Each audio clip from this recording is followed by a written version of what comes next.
Sí, profe. Sí, profe. A ver, estábamos en... Ahí estoy compartiendo de nuevo, ¿no? ¿Qué dice? No, todavía no vemos nada, profe. Ah, no ven nada. Vale. Un segundo.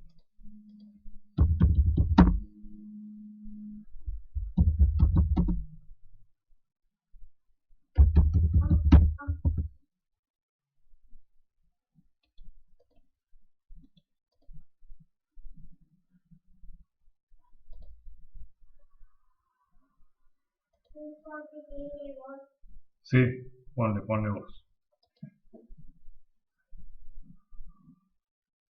Ah, acá está, ahí está lo que quería ver. Ahora, compartir pantalla. Ahí está. Ahora estoy compartiendo con ustedes una animación, ¿verdad? Sí, profe. Esto es lo que les decía, ¿ven? Ahí está la Experiment Smoke, dice acá, que es cuando saca los productos de la combustión. Y acá empieza, punto rojo, en un diagrama PV. Admisión. Punto rojo, en la admisión se realiza a presión constante, porque sí, como está la válvula abierta, es la presión atmosférica, hasta que termina de cargar aire y nafta, ¿no? En los motores convencionales. Acá se cierra la válvula y al cerrar la válvula y subir de nuevo el pistón, empieza evidentemente a aumentar la presión. Aumenta la presión, aumenta la presión, aumenta la presión, aumenta la presión, aumenta la presión, hasta que la chispa aparece aquí y fíjese que fue instantáneo. ¿Sí? A eso me refiero con que es adiabático, porque es una entrega de calor, perdón, con isocórico. Es una entrega de calor que ocurre casi instantáneamente. ¿Sí? No sé si lo alcanzaron a ver. Sí, profe. ¿Se notó? Ahora, ese gas inflamado empuja el pistón para abajo e iniciamos el tercer ciclo, que es la expansión. Este es el único ciclo que da trabajo, ¿no? O sea, y en cuanto abrimos la válvula, clac, ocurre en forma instantánea otro proceso isocórico, que es la expulsión de la cesión de ese calor al medio ambiente. A esto me refiero con isocórico. Que comparado con el movimiento del pistón, estos procesos son instantáneos. Entonces, como el pistón no se mueve, comparativamente no se mueve, ¿no? Son isocóricos. Bueno, a esto me refería. Estoy grabando, sí. Ok.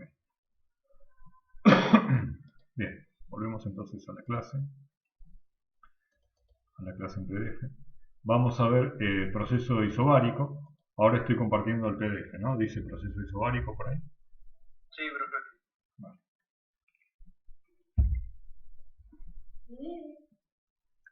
En el proceso isobárico, como su nombre lo indica, lo que no cambia es la presión. Por ejemplo, hervir agua, ¿no? La presión siempre es la misma. En un proceso isobárico, no puedo decir que ninguno de los tres sea de por sí cero. Pueden estar los tres tranquilamente. Me refiero al calor, a la variación de energía interna y al trabajo. Lo único que sí puedo decir, fácil, ¿no? Es que el trabajo es la presión por la variación de volumen. Pero puede existir delta U y puede existir Q. Más que esto no puedo decir en el proceso isobárico y habrá que analizarlo a uno por uno. En el isotérmico, como la palabra lo indica, es a temperatura constante, ¿no? Para ello, todo intercambio de calor con el entorno debe efectuarse tan pero tan lento que se mantenga el equilibrio térmico. ¿Por qué? Porque si se hace con una rapidez desmedida, el equilibrio térmico no se mantiene y entonces voy a tener una temperatura en un lado y otra temperatura en el otro y entonces no va a ser la temperatura constante, va a ir cambiando. Entonces, lo que debe primar es el concepto de lentitud. En general, ninguna de esas cantidades es cero en un proceso isotérmico, lo que lo equipara, no lo iguala, pero lo equipara con el proceso que vimos recién, que es el isobárico, ¿no? No puedo decir ni que delta Q, ni que delta U, ni que Q, ni W sea cero. Lo que sí es verdad es que en el gas ideal la energía interna solo es función de la temperatura. Repito, en general no es así, pero en el gas ideal la energía interna solo depende de un parámetro y ese parámetro es la temperatura. Entonces, para el gas ideal, puedo decir que si el proceso es isotérmico, entonces la temperatura no cambia, entonces delta U va a ser 0. Y entonces ahí sí puedo decir esta ecuación que está acá abajo, que Q es igual a W. Pero tengan cuidado, que este Q igual a W, o sea, todo el calor se usa o para hacer trabajo, o el trabajo se usa para evacuar calor, que esto solo lo puedo decir para el gas ideal. ¿Sí? Muchas veces vamos a estar trabajando con el gas ideal y vamos a ver muchas condiciones en las cuales un gas real se comporta como un gas ideal. Así que, bueno, ese que está ahí atrás es mi hijo, si escuchan alguna frase de él. Entonces, bueno, volviendo al tema, este Q igual a W solo lo puedo decir para el gas ideal y en el proceso isotérmico.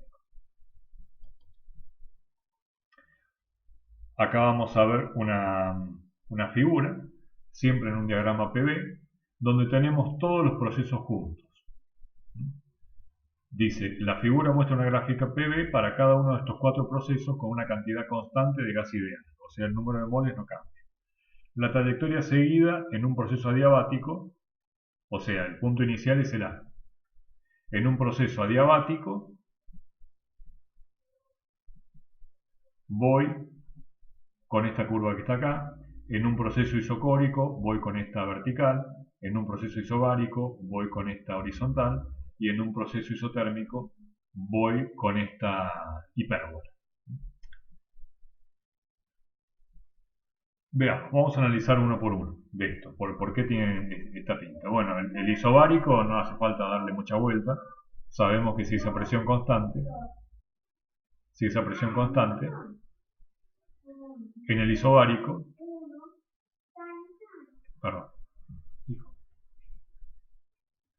en el isobárico decía, como esa presión constante, entonces, ¿qué significa eso? Que si es, vamos a verlo para atrás, isobárico, significa que Q es igual a delta U más W. Y W es igual a P por delta B. Entonces, sí o sí, lo que va a suceder es que tiene que aumentar la temperatura. ¿Sí? Entonces, ese trabajo en que se emplea en subir la temperatura. Por ejemplo, veamos otro, el isotérmico. En un isotérmico, delta U es igual a 0. En un isotérmico, delta U es igual a 0. ¿Por qué? Porque estamos analizando un gas ideal y la temperatura no cambia. Y como la energía interna es solamente función de la temperatura, entonces la transformación va a ser de ese tipo, ¿no? En general vamos a estar trabajando con combinaciones de estas 4 transformaciones. Y isobárico, isotérmico, adiabático e isocórico. Bien. Entonces vamos, por ejemplo, la energía interna de un gas ideal. Hay varios experimentos que han demostrado que cuando un gas de baja densidad sufre una expansión libre, recordemos que la expansión libre era, ya lo hemos visto este ejemplo, como por ejemplo cuando rompemos la membrana, una membrana y hay vacío del otro lado, de un lado gas y del otro lado vacío, o sea una presión cercana al cero absoluto, entonces en ese caso a eso le decimos una expansión libre, no se efectúa trabajo evidentemente, ¿no? Entonces tal gas, cuando sufre una expansión libre, se ha comprobado que la temperatura no cambia. O sea, ha cambiado el volumen, evidentemente ahora es del doble, ha cambiado la presión, evidentemente ahora es de la mitad, y la temperatura no cambia. Entonces, conclusión, como no se efectuó trabajo, y el calor, porque no se efectúa trabajo en hacer una expansión libre, y el calor no ha podido fluir por las paredes, porque lo he impedido a través de este material aislante, entonces la variación de energía interna tiene que ser cero. Conclusión de qué funciona la energía interna de la temperatura. Y si la temperatura no cambia, la energía tampoco. ¿Preguntas hasta ahí?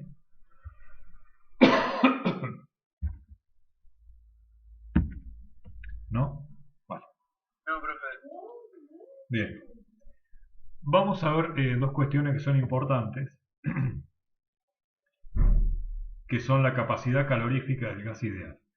¿Qué es esta capacidad calorífica? La capacidad calorífica es un parámetro que depende de cada material, de cada elemento de la tabla periódica, cada compuesto, y que en definitiva regula, mide, como lo quieran llamar, en cuántos grados centígrados o en cuántos kelvins va a aumentar una dada sustancia cuando le agrego una determinada cantidad de calor.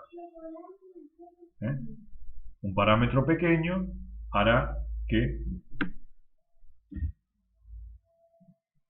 entre los dos haya una correspondencia que pocos Joule generen pocos Kelvin de cambio de temperatura y viceversa cuando este parámetro es grande.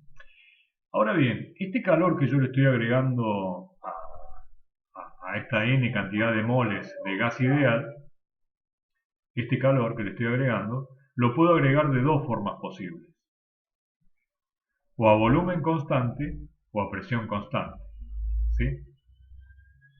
Veamos. Si yo lo agrego a volumen constante sería el experimento de la izquierda. ¿Sí? Entonces,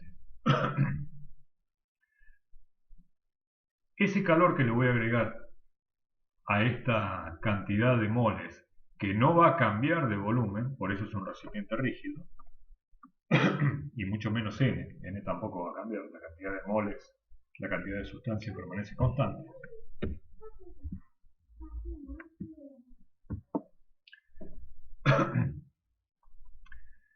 Va a generar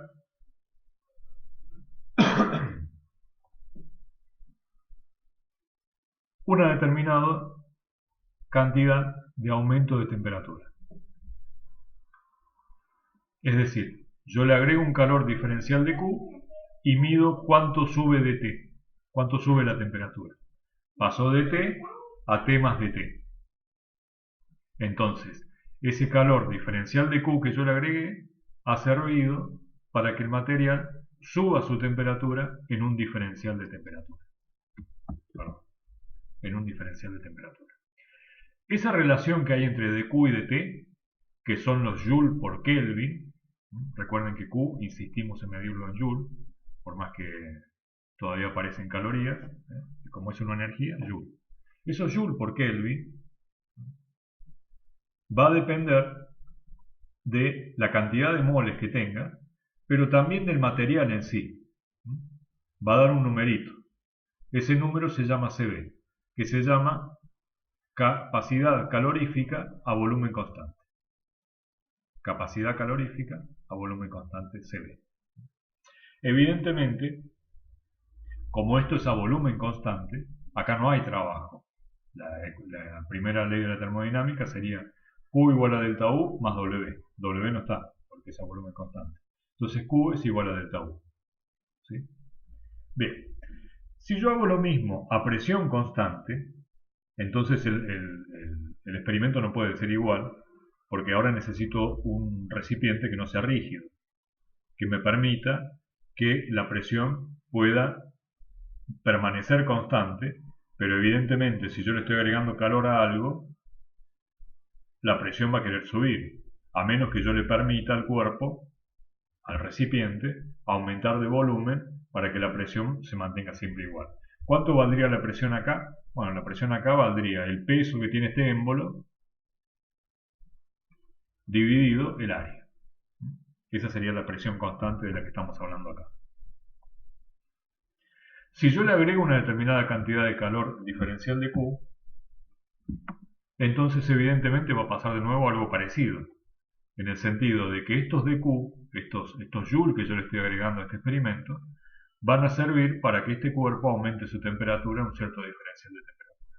De tal modo que si yo divido dQ por dt, esa cantidad va a ser la cantidad de moles por un parámetro que se llama la capacidad calorífica, pero a presión constante, porque acá el volumen no es constante, ¿sí? ¿En qué se empleó esto, este calor Q? Bueno, evidentemente en aumentar la energía interna, pero también en hacer cierto trabajo que evidentemente es positivo, porque estamos hablando de una expansión. Yo de ninguna manera puedo pretender que si yo acá agrego un joule a la izquierda y agrego un joule a la derecha, el mismo joule a la misma cantidad de moles le genere el mismo cambio de temperatura. ¿Por qué? Porque en el experimento de la izquierda ese joule solo se usó en cambiar la energía interna, mientras que en el experimento de la derecha ese joule se usó no solamente en cambiar la energía interna, sino que también en hacer trabajo. ¿Sí? Así es que evidentemente este CP y este CB no van a ser iguales. Y de hecho, necesariamente, por lo que acabo de decir, tiene que ser CP más grande que CB. Bueno, ¿cuál es exactamente la relación que hay entre esto a presión constante y a volumen constante, estas capacidades caloríficas a presión constante y a volumen constante? Bueno, es la siguiente. Es bastante fácil la relación. SP igual a R más CB. Bueno, pero vamos a ver de dónde sale eso. Esto sale de lo siguiente. A volumen constante, este dQ es N por CB por dt, que fue lo que dije acá. Lo definí así a esta capacidad calorífica a volumen constante. Es la relación que hay entre los joules que entrego y los kelvins que estos joules producen. Los kelvins que sube de temperatura. Ahora bien, como es la primera ley y no hay trabajo, Q es igual a delta U. Q es igual a delta U. Pero diferencial de Q, lo acabo de decir acá, es N por CB por el diferencial de T. Entonces, si diferencial de Q es esto y Q es igual a esto, entonces diferencial de U también tiene que ser igual a N por CB por dt. Dicho de otro modo, los joules que sube en energía interna un gas están directamente relacionados con esta capacidad calorífica a volumen constante.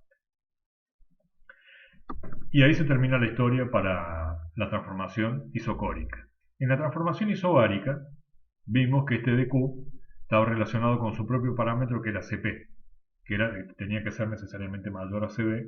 ¿Por qué? Porque acá el calor se emplea para dos cosas, mientras que acá se emplea para una sola.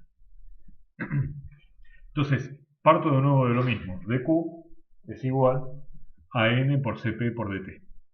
Pero este Q ahora no es igual a delta U, es igual a delta U más W. Entonces, diferencial de W, recuerdo que el diferencial de W era P por dB. ¿Por qué P está sin diferencial? Bueno, porque P es constante, por eso, porque es una transformación isobárica. Y a su vez, P por dB aquí es igual, por la ecuación general de estado, a N por R por dt. Recordemos que P por B es igual a N por R por T. Entonces P por dB será N por R por dt. Bien. Entonces una vez que tengo esto, y tengo esto que está acá arriba, entonces puedo juntar todo y decir que diferencial de Q que va a ser igual a N por Cp por dt. Perfecto. N por Cp por dt. Diferencial de W que va a ser igual a N por R por dt. N por R por dt. Y entonces me queda acá el delta U nada más.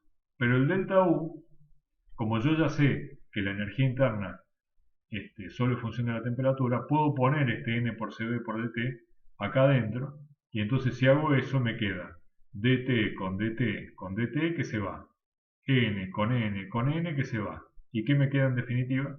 Que Cp es igual a Cb más R. Entonces, para un gas ideal, el calor específico a presión constante es igual al calor específico a volumen constante, más R. Este R es el mismo de la ecuación general de estado. Es exactamente el mismo, tienen las mismas unidades, ¿sí?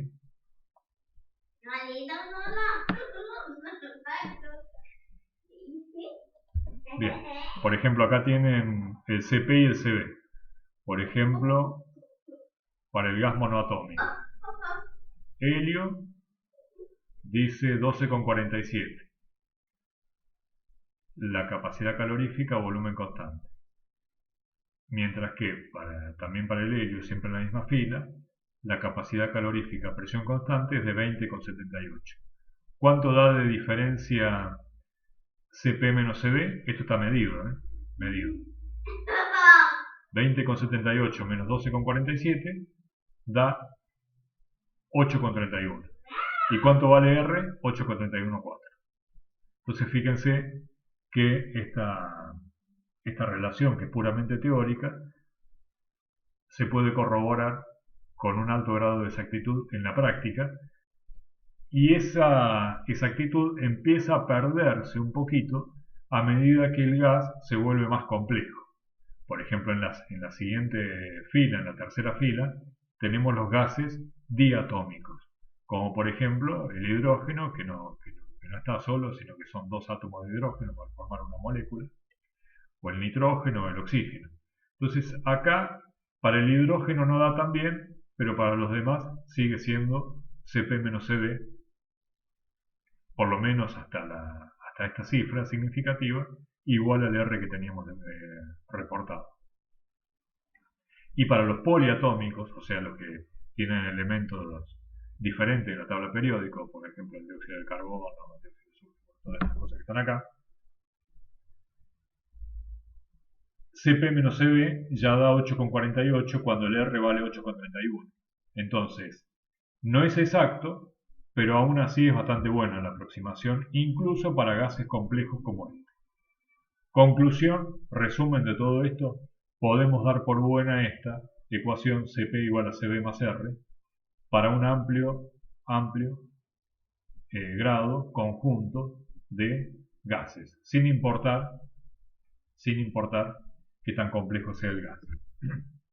En general, para los niveles de precisión que vamos a trabajar, podemos dar por buena que Cp es igual a Cv más R. Recuerden que Cp y Cv se miden en las mismas unidades de R, que son el joule por mol Kelvin. ¿Preguntas hasta ahí? No, profe, de nuevo, profe. No, profe. Bien.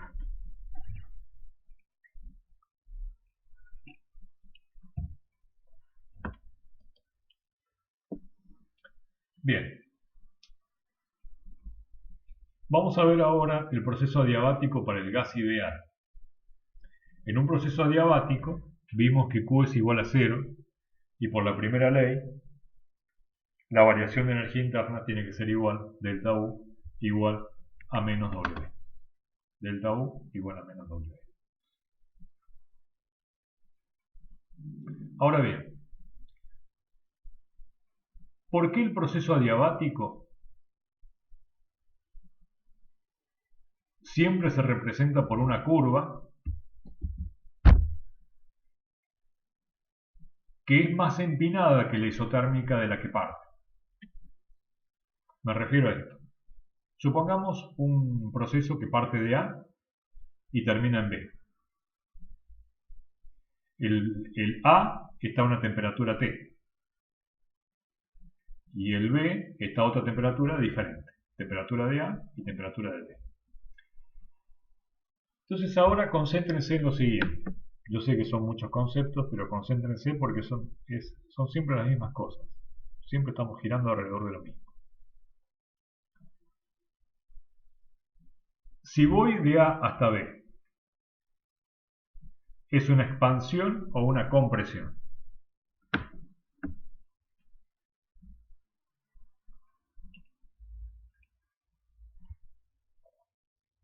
¿Una expansión, profe? Una expansión, muy bien. Si es una expansión, ¿el trabajo es positivo o negativo? Positivo. positivo. Miremos ahora la primera ley de la termodinámica. Delta U igual a menos W, reducida para este caso adiabático, ¿no? Está claro. Si W es positivo, pero acá hay un signo menos, significa que la energía interna final, delta U, el delta U, lo expresé mal, el delta U va a ser negativo también, ¿verdad? Entonces, como delta U va a ser negativo, significa que la energía interna final va a ser más pequeña o más grande que la inicial. Más pequeña. Más pequeña. Si la energía interna final es más pequeña, la temperatura ¿cómo va a ser?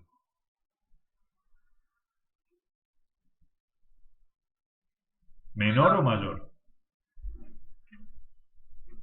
Para un gas ideal, energía interna y temperatura son dos caras de la misma moneda. ¿Sí? Entonces, si la energía interna final del punto B va a ser menor, significa que su temperatura va a ser menor. Entonces yo no puedo hacer una transformación adiabática yendo por una isotérmica. Necesariamente tengo que bajar más rápido que la isotérmica y por eso siempre la curva es más empinada. Y termino en un punto B que pasa por otra isotérmica que tiene una temperatura menor. Porque la energía interna ha bajado. Yo obtuve trabajo, pero nada es gratis, a costa de una disminución de la energía interna. Por eso se representa siempre por una curva, el proceso adiabático, que va mucho más paradita, por así decirlo, con un cambio, con una derivada que es mucho más abrupta, que las isotérmicas de las que parte. ¿Sí? Por eso va en este azul más oscuro con respecto a estos dos en este estado. Siempre las adiabáticas son así. ¿Por qué? Y porque si fuera como una hipérbola, entonces no cambiaría la temperatura, lo cual violaría la primera ley de la termodinámica. Procesos adiabáticos tenemos en todos lados.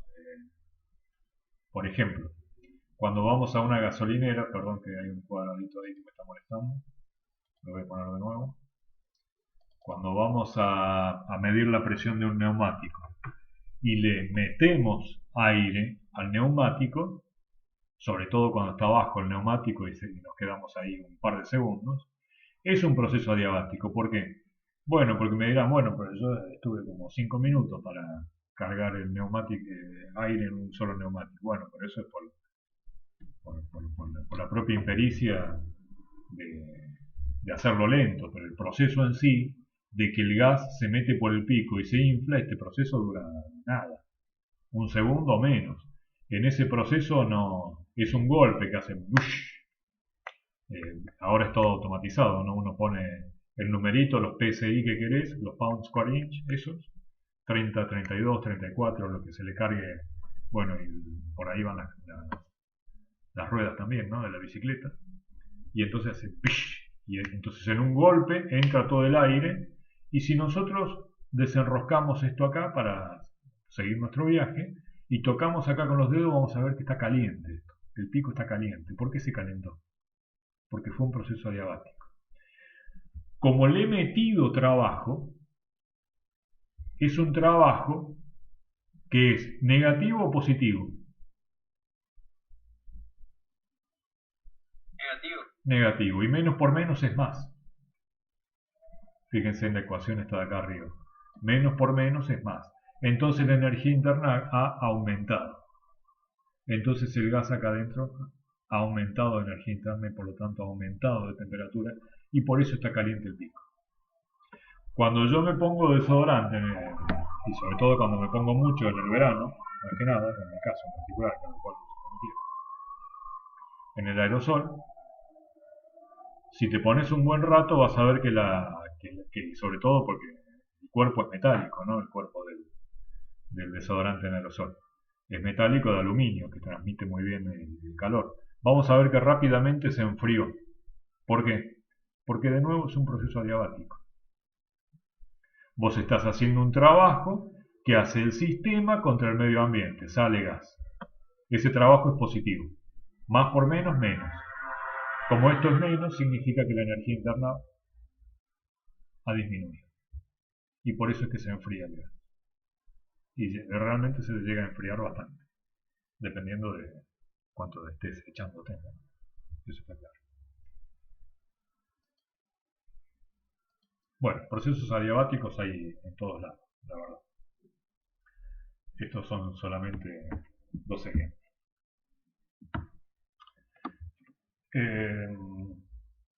Vamos a ver una cosita más. Les quería mostrar. Se ha detenido la función de compartir pantalla. Bueno, vamos a hacer un esfuerzo por terminar esto ahora. Estamos acá. Compartir pantalla. Ahí, estamos ahí.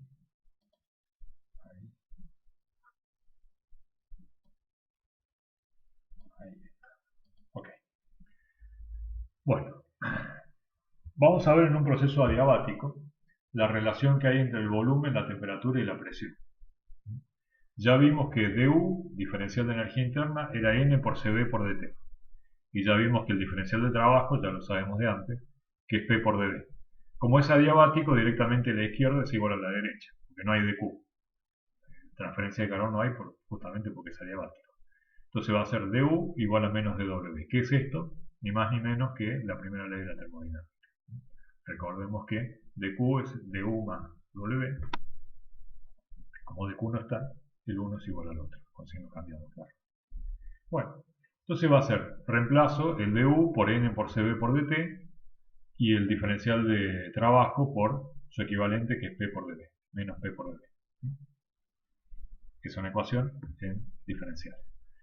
A su vez, tomo la ecuación general de estado, que es P por B igual a N por R por T, y despejo P, N por R por T sobre B. Y lo reemplazo aquí. Y me queda N por CB por dt igual a ¿qué? A menos, en vez de poner P, uso la ecuación general de estado, N por R por T sobre B, por diferencial de B. Todo lo que tenga T lo pongo de un lado y todo lo que tenga B me quede del otro. ¿Para qué? Para tener una ecuación diferencial más limpia, más depurada. Entonces este T lo paso acá abajo del diferencial de T, por eso me queda dt sobre T.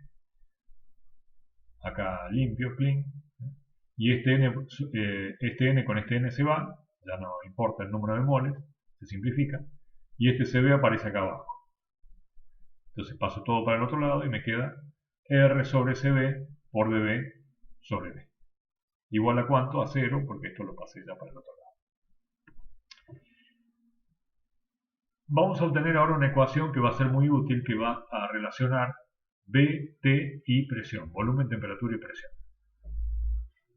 Entonces partimos de acá, de que dt sobre T más R sobre CB por dB sobre B es igual a 0. O sea, lo vuelvo a escribir acá. Acá está de nuevo escrito. A su vez hay una relación que es muy útil en los parámetros adiabáticos que se llama gamma. ¿Qué es gamma? Es simplemente el cociente, es adimensional, porque CP y CB tienen las mismas unidades. Recordemos que es el Joule por mol Kelvin. Es el cociente entre CP y CB. Entonces ahora, así gratis, a causa de nada, a causa de nada no, sino porque está acá, R sobre CB, vamos a ver a qué equivale R sobre CB, pero escrito en términos de gamma. Esto ahora parece gratuito, pero lo vamos a precisar para lo que viene a continuación.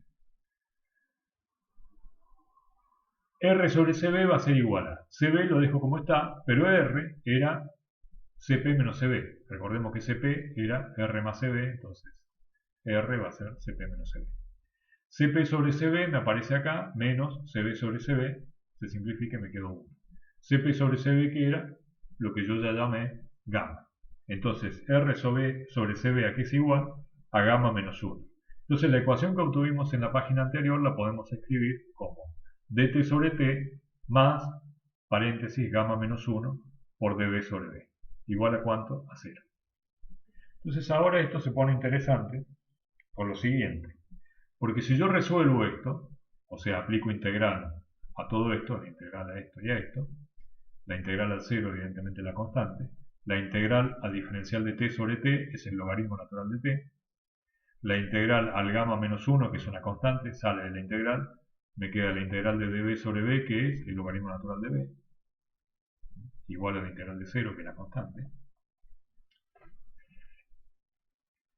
A su vez, un número multiplicando el logaritmo natural de algo, recordemos que el logaritmo natural de a la b es igual a b por el logaritmo natural de a, y viceversa, ¿no? b por el logaritmo natural de a es igual a logaritmo natural de a la b. Entonces esto lo puedo expresar tanto así como así.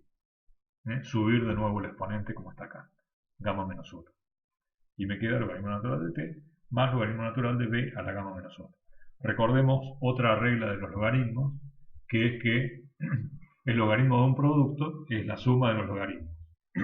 Y viceversa, la suma de los logaritmos es igual al logaritmo del producto. Entonces,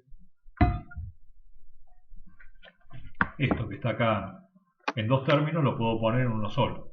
Logaritmo natural de t por b a la gamma menos 1 es igual a una constante. Entonces, si el logaritmo de algo es igual a una constante, es porque ese algo también es una constante. Otra constante, pero constante al fin. Conclusión: ¿cuál es la ley de transformaciones, de la ley que vincula la temperatura y el volumen por una transformación adiabática? Es t por b a la gamma menos 1 igual a constante. Entonces, por eso es que era importante obtener R sobre CB. Era para no andar arrastrando este R sobre CB para todos lados, ¿no? Entonces, no es que t por b igual a constante, sino que es t por b a la gamma menos 1 igual a una constante. ¿Y cuánto vale gamma? La relación que hay entre CP y CB. CP y CB era esto que está acá. Por eso es que aparecía acá una columna adicional, que en ese momento no les dije qué era para no liarla, pero es esto. Es este mismo gamma, que dice cuánto vale el gamma para los diferentes gases. Que es simplemente cuánto vale el cociente entre CP y CB. Vale 1,67, 1,67, 1,41, 1,40, 1,40, 1,40, 1,30, 1,29, 1,33. Vamos a tomarlo como promedio casi siempre para las transformaciones adiabáticas. Fíjense que este gamma no va de 0,4 a 10, sino que siempre está alrededor del 1,4. Entonces, vamos a tomarlo siempre como que es 1,4, salvo indicación en contrario. Bueno, entonces volvemos. Acá lo tenemos. Entonces, para un proceso adiabático, acá está, del gas ideal, T por B a la gamma menos 1 es constante. Esto es parecido por ejemplo, a otras relaciones que hemos obtenido para los gases ideales, ¿no?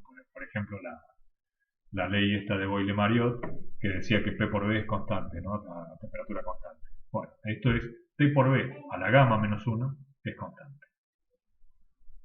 Por supuesto, usando la ecuación general de estado, puedo reemplazar alguna de estas dos y ver cómo es la relación que hay entre P y B. Y de hecho eso es lo que hago en la siguiente filmina, que ya se los dejo a ustedes para que lo vean. Y van a ver que usando la ecuación general de estado, reemplazando T, van a ver que fácilmente llegan a que para un gas adiabático la presión por el volumen a la gamma es igual a una constante. Esto se parece un poco a lo que dije recién de la ley de Boyle-Mariotte, que P por B es igual a constante. P por B es igual a constante, pero para una transformación isotérmica. Para una transformación adiabática es P por B a la gamma constante. Son diferentes transformaciones. Para la isotérmica, P por B constante. Para la adiabática, P por B a la gamma es constante.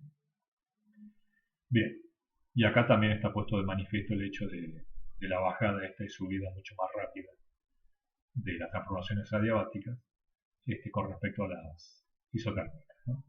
Siempre más rápida que la hipérbola de la que nace. Bueno, entonces por último, ahora, ya que estamos con las transformaciones adiabáticas, que va a ser la transformación más difícil que vamos a ver, vamos a calcular el trabajo asociado con una transformación adiabática. Este trabajo va a ser bastante fácil de calcular. ¿Por qué? Porque en una transformación adiabática sabemos que el calor es igual a 0. Entonces, como el calor es igual a 0, W es igual a menos delta U. Pero delta U yo ya lo tenía. Era N por CB por delta T, por T2 menos T1.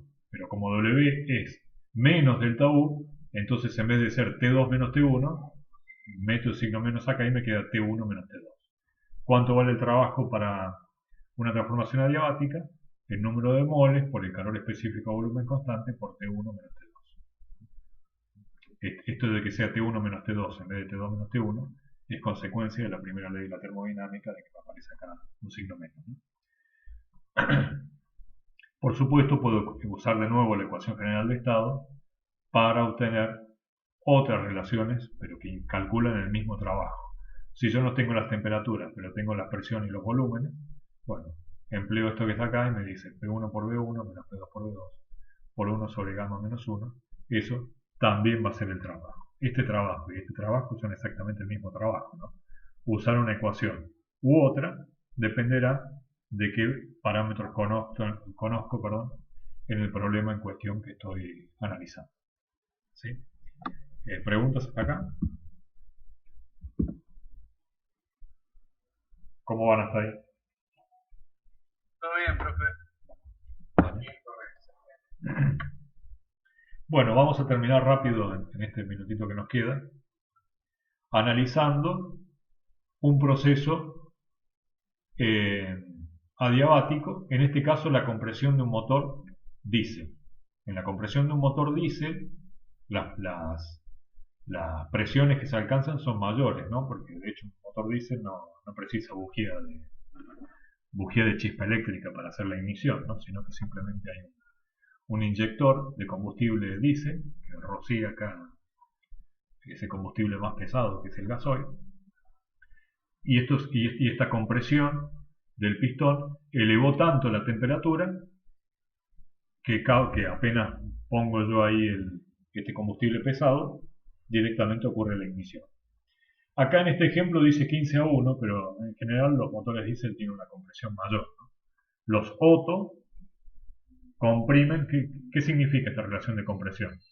Que cuando el pistón está acá arriba, fíjense que más que esto no se puede mover, ¿no? A este punto de acá arriba se le llama en la jerga mecánica el punto muerto superior, y esta partecita que está acá abajo, cuando el pistón está en su mínimo movimiento descendente, se le llama el punto muerto inferior. A la relación que hay entre esos dos volúmenes, el máximo volumen de aspiración y el volumen más pequeño de compresión, a esa relación que hay, que evidentemente es adimensional, porque son dos volúmenes, los metros cúbicos se van, se le llama la relación de compresión. En los ciclos Otto, esa relación de compresión puede andar en 10, en 10,5, en 11, en algunas motocicletas puede andar en 11,5 como mucho. En general, de ahí no sube, ¿no? ¿Qué quiere decir ese 11? Bueno, que se comprime 11 veces, ¿no? Que si acá tenía un metro cúbico, acá tiene un metro cúbico dividido en 11, ¿no? A eso se refiere. En un motor diésel, esa compresión es mucho mayor, queda mucho menos acá, ¿no? Se comprime mucho más. Tranquilamente puede ser del orden de 25:1 o de 30:1 incluso, ¿no? Se comprime hasta 30 veces, así que imagínense las temperaturas que se alcanzan, ¿no? Bueno, es tan alta la temperatura que no hace falta chispa, no hace falta nada.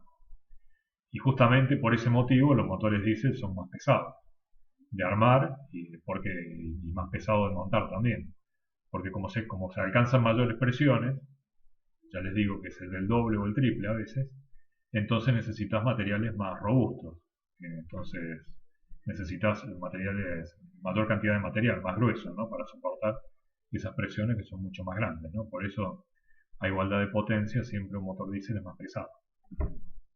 Por este motivo, ¿no? Por un principio físico básico que es este que les estoy contando.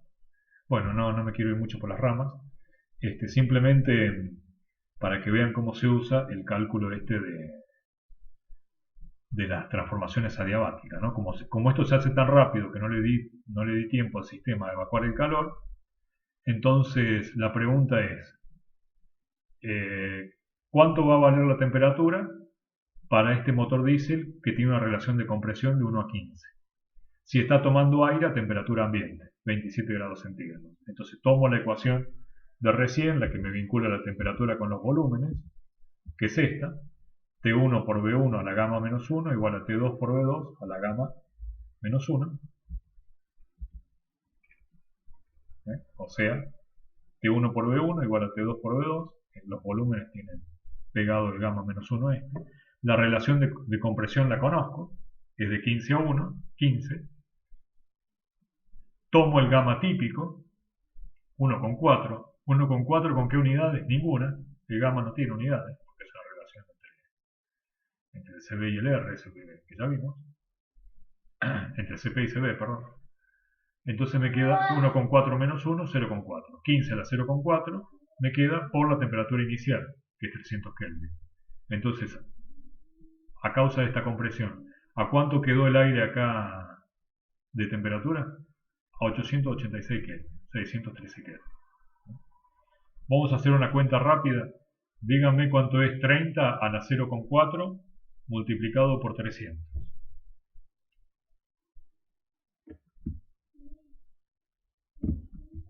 30 elevado a la 0,4 multiplicado por 300. Da, profe, 1179,41. 1100 y menos 273,16.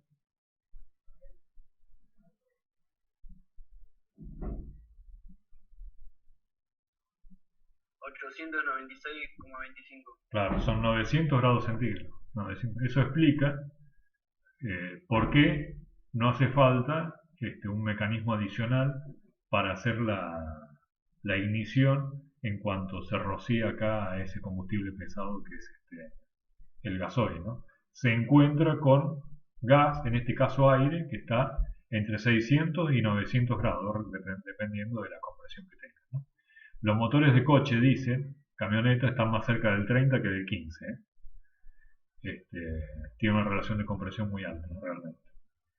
Bueno, y acá en forma adicional calcula la presión, ¿no?, que se alcanza. Son 44 atmósferas.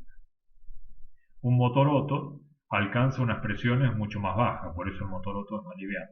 El motor a gasolina, no a nafta, es más liviano que el motor diésel. Bueno, con esto terminamos ya la clase de hoy. Bueno, acá seguía para calcular el trabajo, eso ya lo pueden ver ustedes, está también en un problema.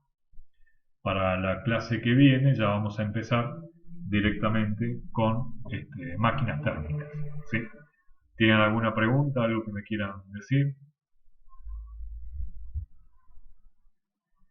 De mi parte no, profe. ¿No? Vale. Bueno, chicos, entonces nos vemos la clase que viene. Dale, profe. Dale, profe, nos vemos. Chao. Dale, profe, nos vemos. Chao, chao.